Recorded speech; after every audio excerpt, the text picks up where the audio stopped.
Hi, my name is Mike and I'm going to show you how to implement animation clips with our SDK. This is what we're going to achieve. When I approach the doors,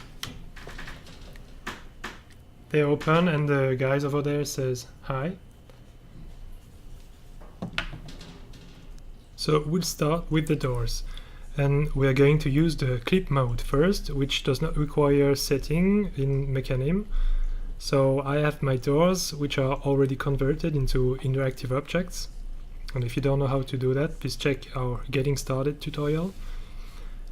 We've already made a simple animation for opening the doors in Unity.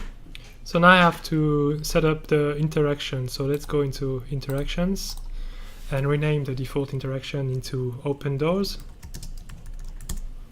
And the conditions is a proximity between the player, which is the camera rig, and the doors here.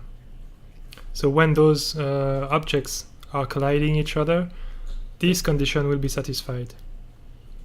So now let's configure the actions. So we need to set animation to clip, and the system will detect any animator controller on the I/O.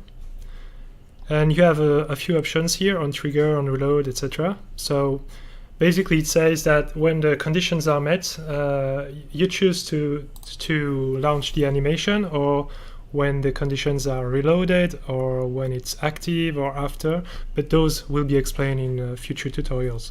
So in our case, we need the animation to play when the conditions are met. So it's the on trigger option.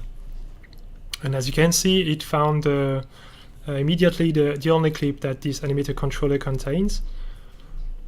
And be sure the proximity zone is big enough in order to collide with the camera rig.